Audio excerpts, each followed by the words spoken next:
Hello friends, welcome to a lecture series on essential mathematics for machine learning. Now in few lectures we will see that what probability is and how it is important in machine learning. So first let us have a recap on basic probability. So what is a random experiment first?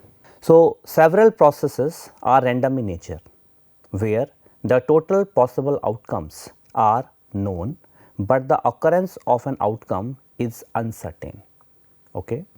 Such processes or experiments are called random experiments. For example, you toss a coin.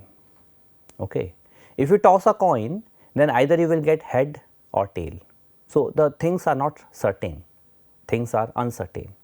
So, that is basically a random experiment. Okay. Now, you roll a dice. If you roll a die, you will get either 1, 2, 3, 4, 5 or 6. So, we do not know that which number will come. So, this is basically uncertain, outcome is uncertain. So, it is also a random experiment. Similarly, if you take a card from a pack of 52 cards, then that card may be spade, may be club, may be heart or maybe diamond. Okay. We do not know which card it will be. So, that is basically a random experiment. Now, for random experiment, how can we measure the uncertainty? So, the probability is basically the measure of uncertainty of such a random experiment. And classically, how can we define a probability? The simplest definition of probability is you simply take number of favorable outcomes in the numerator and divide it by total number of outcomes. If you perform any random experiment, you take the total number of outcomes and what are the favorable outcomes for which you want to find out the probability, that will come in the numerator divided by the total outcomes, that give the probability of that experiment. Now, we have few basic definitions in this. First of all, sample space. What do you mean by sample space? Sample space is basically all possible outcomes of an experiment. Suppose you throw a die. So, if you throw a die, so what will be a sample space? Sample space here will be, because if you throw a die, we will get 1, 2, 3, 4, 5 or 6. So, that will constitute a sample space. So, that is 1, 2, 3, 4, 5 or 6. If you toss a coin, their sample space will be either head or tail. So, that will be a sample space of this experiment. In this way, we can define sample space. Now, what is an event? Any subset of the sample space is called an event. Okay. So, basically denoted by E, which is a subset of S. Now, there are different types of events. Now, first one is sure event, which will definitely happen. So, for such events, probability is always 1, because that is always certain. Impossible events, events which is not possible to occur. So, for such events, probability is 0. Okay. Now, mutually exclusive events. So, events E and F are said to be mutually exclusive if the intersection of them is phi, if they cannot occur simultaneously. So, those events are called mutually exclusive events. Now, exhaustive events. Events E and F are called exhaustive events if they exhaust the whole sample space, that is union is S. Okay. Suppose you take this example. Suppose a sample space is numbers from 1 to 100. Okay. Now, you take E, event 1, which is basically event of getting odd numbers. So, of course, odd numbers will be what? 1, 3, 5 up to 99 from this sample space. Now, suppose E2 is event of getting even number.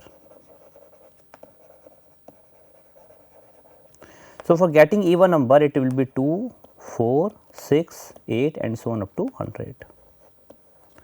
Now, if you take these two events, then clearly E1 intersection E2 is phi.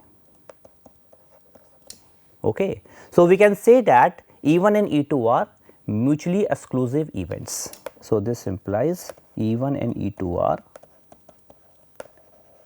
mutually exclusive events. Moreover, if you take E1 union E2, E1 union E2, so this is nothing but sample space S. So, we can say that E1 and E2 are also mutually exhaustive events.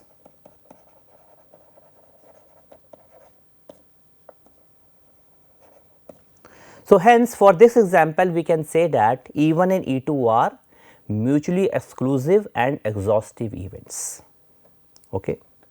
Now, come to the basic additional rule of probability. So, for any two events A and B, we can define probability of A union B as probability of A plus probability of B minus probability of A intersection B. And for three sets, for three events A, B and C, the rule, the probability, probability of A union B union C will be equal to probability of A plus probability of B plus probability of C minus probability of A intersection B minus B intersection C minus C intersection A plus A intersection B intersection C. So, the proof is quite easy. Suppose we want to prove for two sets. Similarly, we can go for 3 sets or higher number of sets. Say we want to show for 2 sets. So, we know that if we are having 2 sets A and B are 2 sets, then cardinality of A union B is nothing but cardinality of A plus cardinality of B minus cardinality of A intersection B. Okay. This is very clear from the Venn diagram also. If you are having two events A and B, two sets A and B, then A union B is nothing but number of elements in A, number of elements in B, and since intersection is coming 2 times, so minus A intersection B. Now, you divide the entire expression by number of elements in the sample space. Say number of elements in the sample space is NS. Okay. So, you can divide. So, this implies N A union B divided by NS will be equal to NA upon NS plus NB upon NS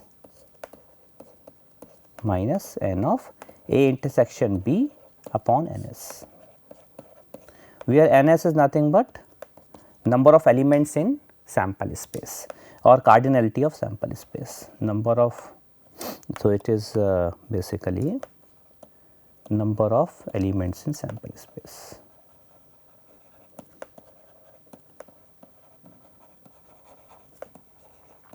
Sample space S. So, what this is? This is basically number of elements in A union B upon number of elements in the sample space. So, that will constitute probability of A union B. And similarly, this is number of elements in A, that is favorable outcomes in A upon total outcomes. So, that will constitute probability of A, probability of B similarly, and similarly this will be probability of A intersection B. So, this implies basically probability of A union B is equal to probability of A plus probability of B minus probability of A intersection B.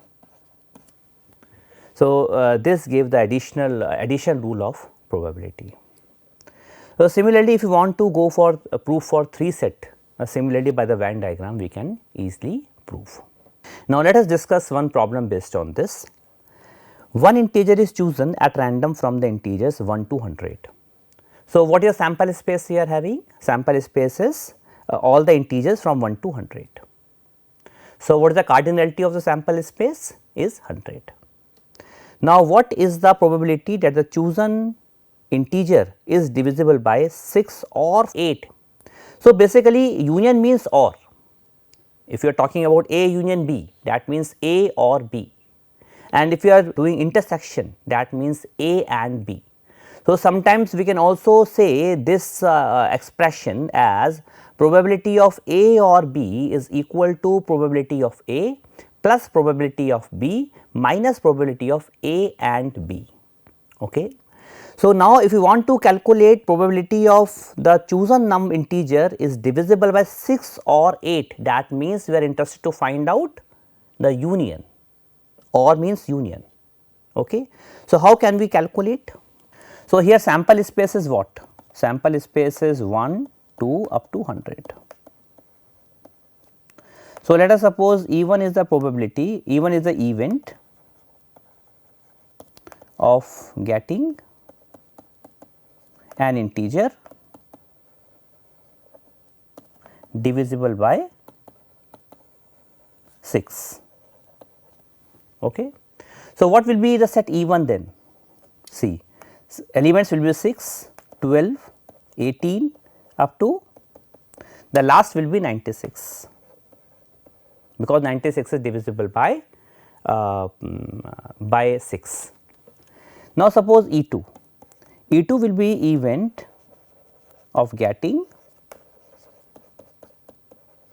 an integer divisible by 8. So, that will be nothing but 8, 16, 24 up to 96.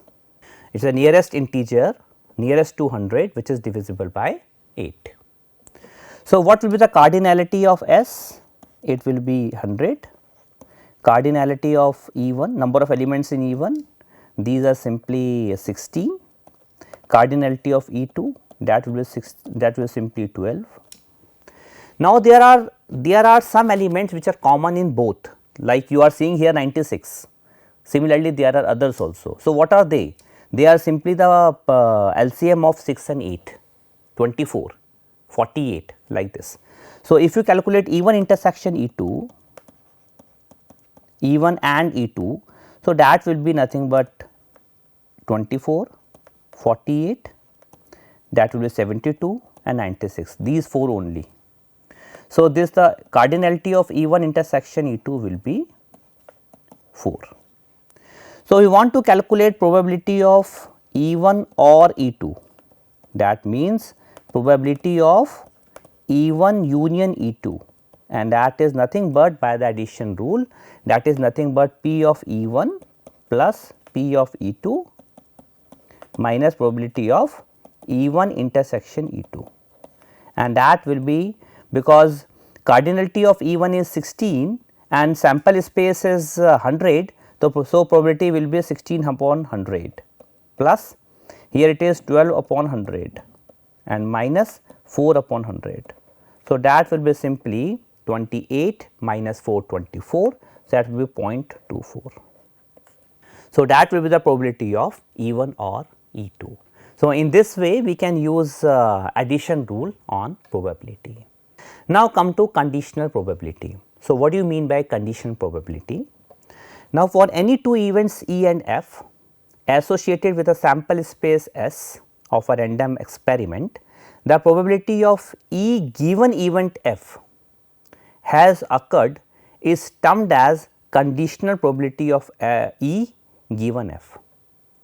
So, we are finding the probability of E when F has already happened.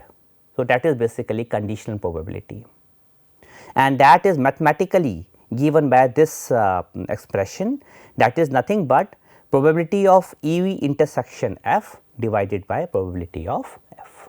So, of course, probability of F should not equal to 0. So, that is how we can calculate the conditional probability of E given F. So, based on this, let us discuss one example. Now, a black and a red die are rolled. So, there are two die, one is black colored, other is red colored, and they are rolled. What is a conditional probability of obtaining a sum greater than 9 given that the black die resulted in a 5? Okay. So, let us discuss this thing. So, here we are having two dice. a black colored and a red colored. Okay. Now, the question is obtaining a sum greater than 9 given that black die resulted is in a 5. So, black die resulted in 5. So, let us suppose E1 is your E1 is the event of getting 5, okay. Getting black die resulted in 5, getting 5 in black color die.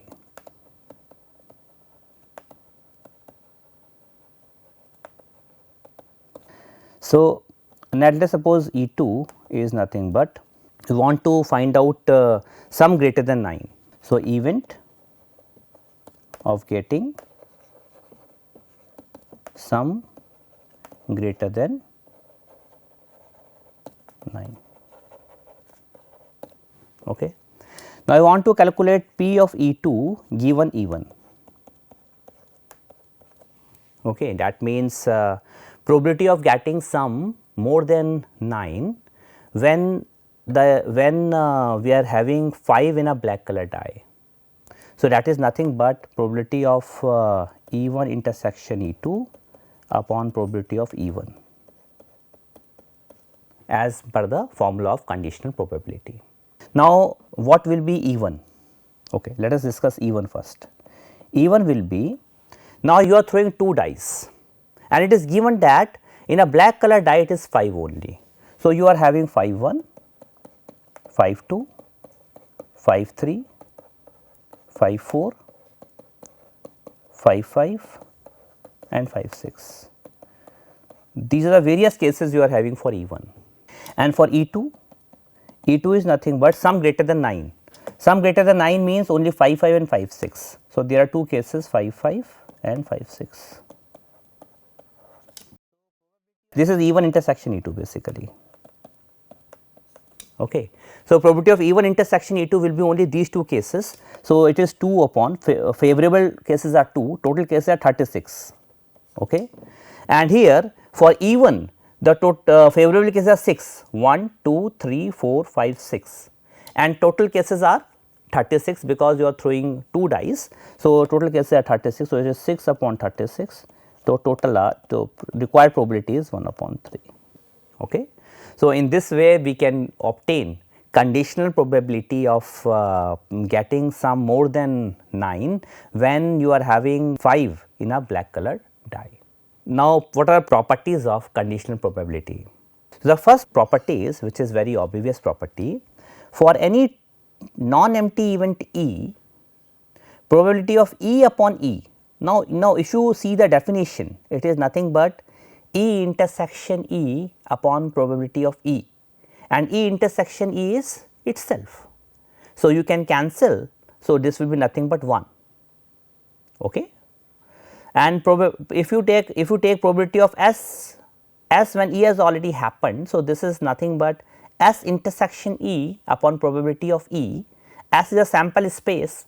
So, S intersection E will be nothing but E, and probability of E upon probability of E is nothing but 1.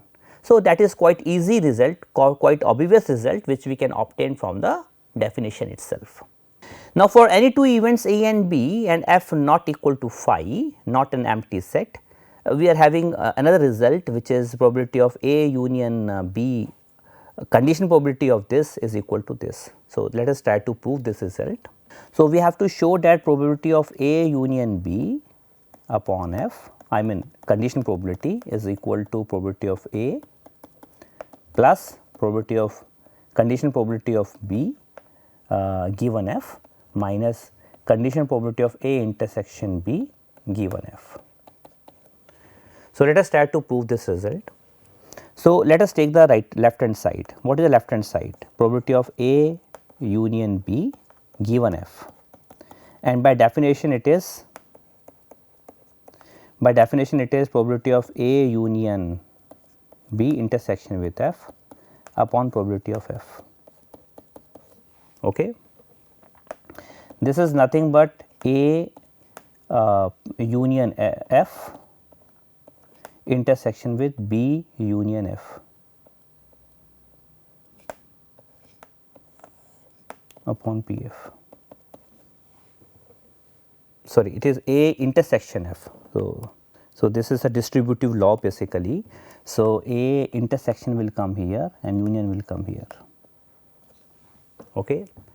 Now if you take this set A intersection F union B intersection F. So let us suppose this is a set A, this is set B, then A union B can be defined as A, the cardinality of this. The cardinality of this may be defined as cardinality of this plus cardinality of this minus cardinality of the intersection.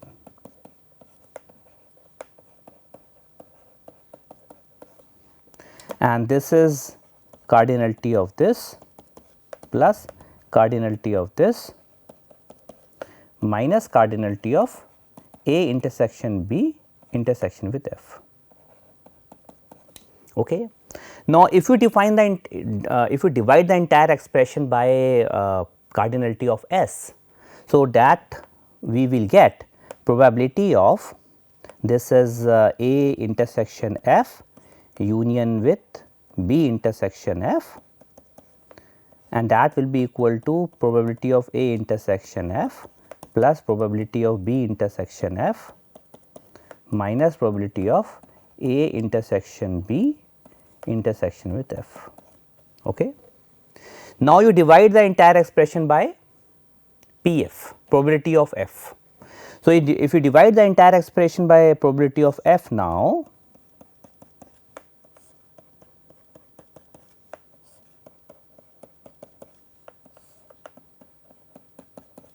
so here you will get the left hand side which is probability of A union B given F, and here is probability of A intersection F.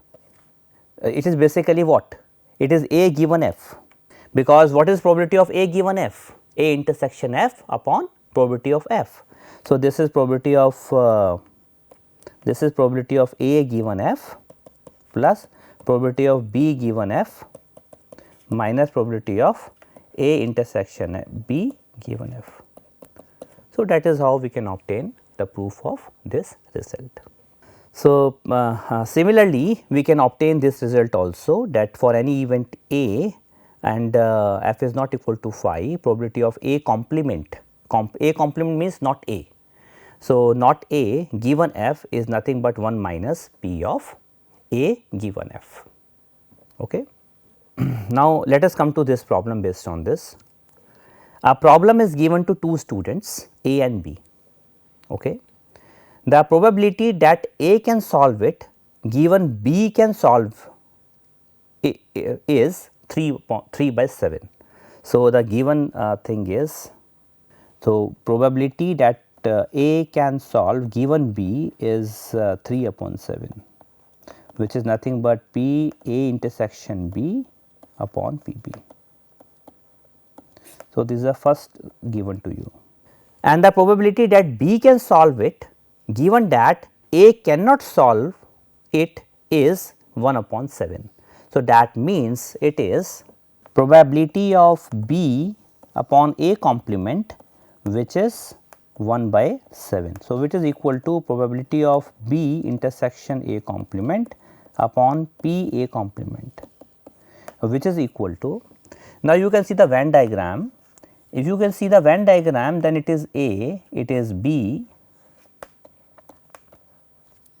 So, B intersection A complement. If you see the A complement, it is the region outside A, and if you see with intersection with B, so only this region. So, that is nothing but probability of B minus probability of A intersection B, and of course, probability of A complement is 1 minus probability of A. So, this is, and this is, so this is second value, second expression given to you. Now, if the probability that B can solve it is 1 upon 10, then what is the probability that B can solve, A can solve it? So, we have to find P probability of A if probability of B is 1 upon 10. So, probability of B is 1 by 10, and we have to find probability of A. So, from 1 what we obtain from 1, so you can substitute P b as 1 upon 10.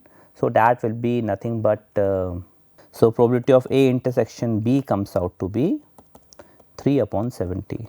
Now, you can substitute 3 upon 70 over here and P b here. So, you can compute P A. So, let us compute. So, 2 implies it is 1 by 10 minus 3 upon 10, 3 upon 70 upon 1 minus P A, and that is equal to 1 upon 7. So, this implies it is 4 upon 70 into 1 minus P A, which is equals to 1 upon 7. So, basically this cancels with 10 times.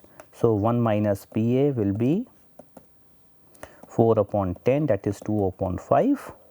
So, this implies P A will be 3 upon 5. So, in this way we can compute this simple problem where we are having condition probability of A with P, B given A complement and P B. Okay. Now, we have multiplication theorem on probability, which states that for non-empty events E and F associated with sample space S of a random experiment, the multiplication rule states that the probability of simultaneous occurrence of the events E and F is. So, the simultaneous occurrence of E and F, that is E intersection F. So, that can be defined as probability of E multiplied by probability of F given E. So, very easy expression, easy to understand, because you see that if what this mathematically what this expression is. This is probability of F intersection E divided by probability of E, which we can be cancels out, and we will get back to probability of E intersection F. Or we can also write this expression as probability of F multiplied by probability of E given F. The same way we can also obtain this result. Now, if for the 3 events E intersection F intersection G, the same expression can be written as probability of E into probability of F given E into probability of G given E and F. So, when you open this bracket and apply the definition of condition probability, we will get back to this result. So, to understand this, let us discuss this example here. 3 cards are drawn successively without a replacement from a deck of 52 cards. Okay. Then what is the probability that the first 2 cards are king and a third card drawn is a queen? So, let us suppose E1 is the probability, E1 is the event of getting first card as, we want first card as king. So, first card as king. Suppose E2 is the event of getting second card also as king, and E3 is the event of getting third card as, so third card here is basically queen. So, we are interested to find out P of E1 intersection E2 intersection E3. So, that by this multiplication theorem on probability, we can write it as probability of E1 into probability of E2 when E1 has already happened, and probability of E3 when E1 E2 both happened. So, what is probability of E1? E1 means the first card as king. So, first how many kings are there in the bunch of in a pack of 52 cards? 4. So, it is 4 upon 52. Now, probability of E2 given E1, that means the first card is already drawn as king and result is without replacement. So, that means if this has already been king, what is the probability of getting second card as king? So, now cards number of kings left are 3 and number of cards are 51. So, these are 3 upon 51. Now, what is the probability that a third card is queen given that E1 and E2 both are king. So, now we are having 4 queens of course, and number of cards are 50 now, because 2 cards are already been drawn. So, whatever the product will be, that will be the required answer of this given problem. Okay. Now, independent events. So, 2 events E and F are said to be independent if the occurrence of one does not affect the occurrence of other. Okay. And mathematically the independent events are simply, if you are finding E intersection F, that is nothing but PE into PF. Okay. And of course, if you are finding condition probability of E given F, so here in this case because events are independent, so that will be simply probability of E only. And similarly, if you are finding F given E, probability of F given E, that will be nothing but probability of F only. Now, the partition is simply, suppose you are having a sample space S and you are having E1, E2 up to En. So, these are called partition of a sample space S if the events are exhaustive, that means the union will constitute the entire sample space S, and they are also mutually exclusive. Okay, 2 events are mutually exclusive, any 2. So, this is called partition. Now, theorem of total probability, what it states, let us see.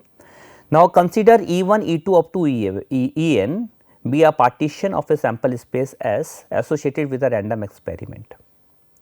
Now, for any event A subset of S, the total probability of A is given by this expression. So, let us discuss the proof of this. So, now you are having a sample space S, okay, and you are having various partition of this, various events which are partition of this. Let us suppose it is E1, it is E2, it is E3 and so on, suppose it is En. So, these are partition. Why we are calling it partition? Because the union of these events will constitute S, and they are mutually disjoint also. Any 2, if you take any 2 events, they are disjoint, intersection is phi. You take a set A here, any set A, any event A. So, what would be A? Probability of A you want to calculate. Probability of A will be nothing but probability of A intersection with S. Now, probability of A intersection with S, S is what? S is E1 union E2 union and so on up to En. So, it can be written as probability of A intersection with E1 union A intersection with E2 union and so on union with A intersection with En, because A will come somewhat here, A will come here also. So, there are different events from which we have to take on the intersection of A. So, that will constitute PA, probability of A. Now, since intersection of, because since EIs are mutually exclusive, I mean intersection of any 2 EIs is phi. So, we can write this as simply summation P of A intersection EI I from 1 to n. And by the multiplication rule, this can be written as summation I from 1 to n, it is P of EI multiplied by P A given EI. So, that is basically total probability. Okay. So, that is basically total probability. Now, here is one example based on this, one problem based on this. Let us quickly discuss this. A person has undertaken a construction job.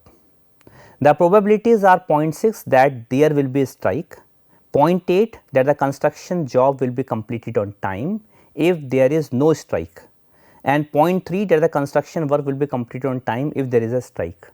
Determine the probability the construction job will be completed on time. PA is the required probability,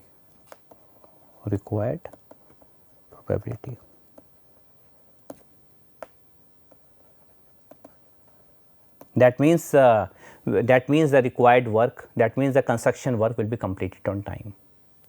So, let us suppose P of E1, probability when there is a strike.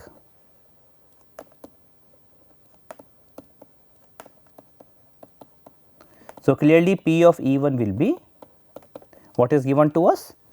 It is 0.6.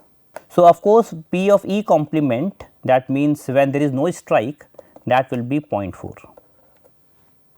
So, you want to compute P A, and by the total probability it is will be P of E 1 multiplied by P A given E 1 plus P of E 1 complement multiplied by A when given E 1 complement.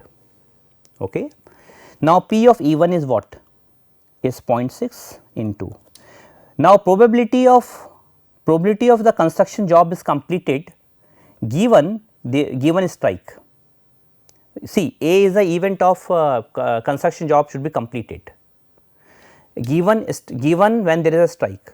So, when there is a strike, the probability of construction job will be completed is 0.8. Okay, so sorry, it will be construction job will be completed in time if there is a strike is 0.3. So, it is 0.3 here, okay, plus it is 0.4 into, and here it is 0.8 as given here. The construction job will be completed on time if there is no strike. Okay. So, this is 0.18, this is 0.32. So, the resultant is 0.50. So, that will be the required answer. So, in this way the required answer will be the construction job, the probability that the construction job will be completed on time will be half. Okay. So, in this way in this lecture we have seen that what are the basic concepts of probability. We have seen that how we can define probability, what is the conditional probability, total probability, multiplication rule, etc. In the next lecture we will see some more concepts on probability. Thank you.